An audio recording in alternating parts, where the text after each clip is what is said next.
Yo, what's up? This is Tiara Thomas, and you know I got soul.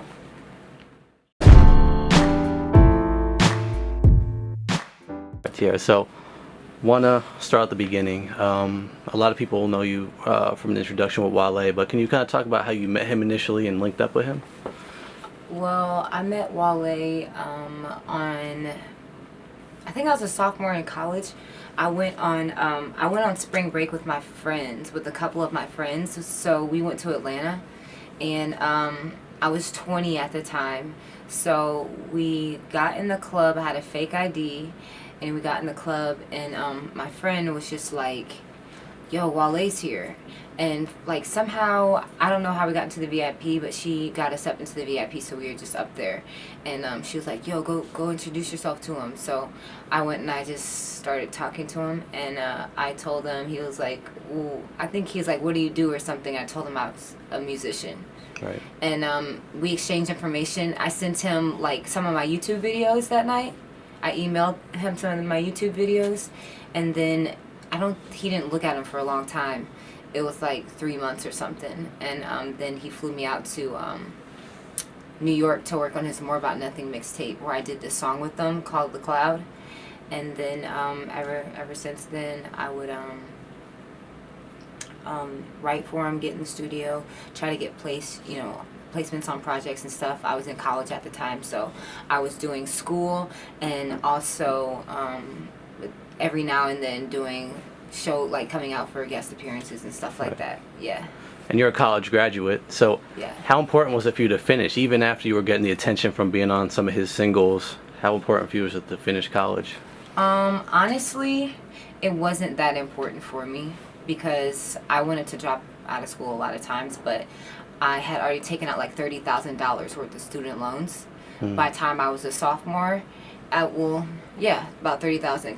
Yeah, so I was in the middle of college, and I took out like $30,000 worth of student loans. So I was like, yo, I might as well just finish. I only have 2 years left. Right. And my parents weren't really feeling me jumping out of school Right. either. So it was hard. It was definitely hard. I remember I typed a 10-page paper in a hotel room. It was one of my finals.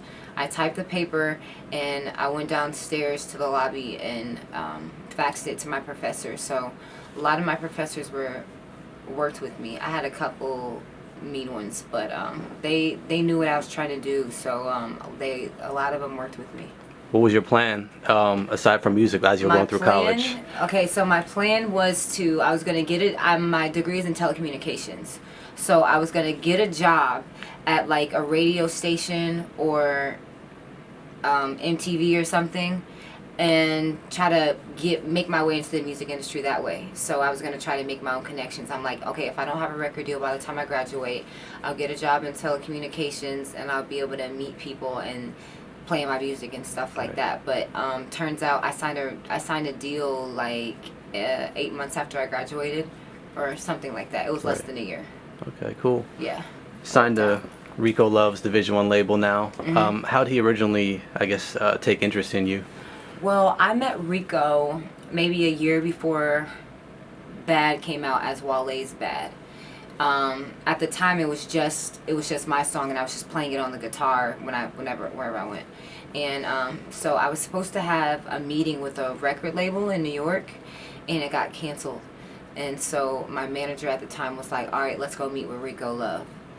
He writes a bunch of people's songs. So I went to the studio. I met with him. I played him some stuff on the guitar, and then I played him Bad. And he was just like, damn. And I think he offered me a record deal like a week later or something like that. But I ended up I didn't sign with Rico until maybe almost a year after he offered me a deal. Wow. Yeah. So what was it that eventually made you feel that was the right spot for you? I just, as an artist, I feel like you have to make people don't understand that a record deal is like, it's a job. You're in a contract. You have to be in a long lasting relationship. So ultimately, I just went where I thought I would be happiest. Right. I mean, a lot of artists, especially upcoming artists I run into here in New York, they wouldn't turn down a record deal opportunity. Was it a little scary for you, or did you have other opportunities? Oh, I had other time? opportunities. Okay. I had other people You know, other people reaching out, other labels and stuff reaching out. So I took a bunch of meetings. Right. I took a meeting with a lot of people. Cool. Yeah. So I didn't just like go off of the first record deal. My first offer. Right. I kind of marinated for a little bit. Awesome. Yeah. Now, Rico, in the past couple years, he's gone on to have a lot of success as a solo artist in his own right. Has that made you more patient or less patient about your own stuff? Because I know he's been building up the brand as well. As he's becoming bigger, he's building up Division One. Has it been tougher to wait for him to be a solo artist for your project to come out, or does it not affect you at all? Well, after I kind of needed like a little bit of time after I signed my deal to get my sound together, Right. and get some music prepared. I feel like if I would have dropped my album right after Bad, it wouldn't have been the music that I made today. So I took a year to just live, experience a lot of new different stuff, and write a bunch of music. I wrote like 85% of my album. So I took some time to do that. I needed to do that as an artist. Can you talk about the song you've got out now, One Night? The video just came out recently. Yes. Talk about the song. So my first single off my album is called One Night. I did it with Rico in Division One. We got in the studio for a couple weeks, and we knocked out a few dope songs, and we ended up going with One Night for the single. It's really different than a lot of the other stuff on the album, and it's up tempo.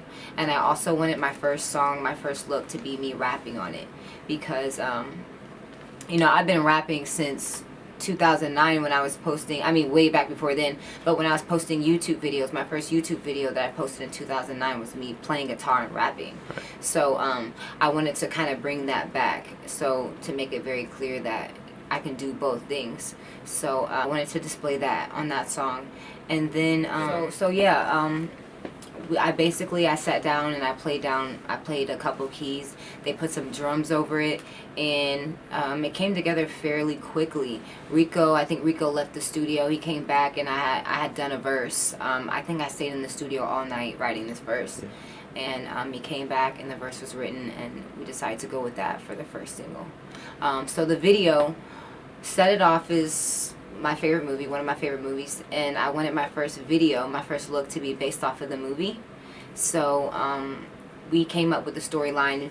Me and the Ends, who directed the video, came up with the storyline for the video, and we made it work. It was fun. Awesome. Now, do you think your music going forward and with the album is going to be a mixture of rapping and singing, or more of one or the other? Yeah, so I rap and sing on my album. I don't have any songs where I just rap, but I rap and sing. I might sing a hook and sing a verse, and then the second verse I want to rap. So I do that. I have a lot of rapping and stuff on my album as well. Tell us a little bit more about the album and what can we expect on there. So the album is called The Bad Influence. That's the name I came up with. We don't have a release date for it yet. Okay. But I have a song on my album called Bad Influence, and I'm basically talking about a girl that's messing with someone that she shouldn't be messing with, but she does anyway. And I think that that's really common. Like, a lot of people experience that. Guys experience that with girls experience that with guys. Everybody experiences someone who was a bad influence on them. Eventually, maybe you're still in that situation, or maybe you let them go.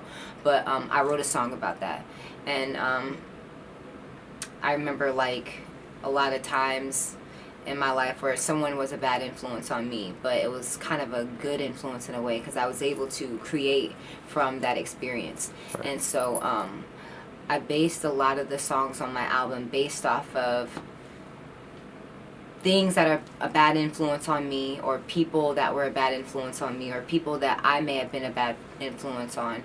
And then for the obvious reasons, the influence of Bad, which was my first successful record. So I just thought that as a whole, the album should be called The Bad Influence. Awesome. Yeah. Last question. As a college graduate, I know a lot of artists have trouble with the business side of the industry, but is there anything you learned in college that you feel like is helping you to navigate that tough business side of the industry? Well, I took a music industry class Awesome. in college, and I learned so much from that class. The professor was a D-bag, but I learned a lot from that class. And as far as like contracts and publishing and management, like splits and stuff like that, I learned a lot about the inside of the industry from that class. So that helped me a lot. Awesome. Yeah. That's all we had for you. Is there anything you'd like to add? Follow me on Twitter. Follow me on Twitter at Tiara_Thomas, as well as that's my Instagram. And get my single One Night on iTunes. And go watch the video. It's on Vivo.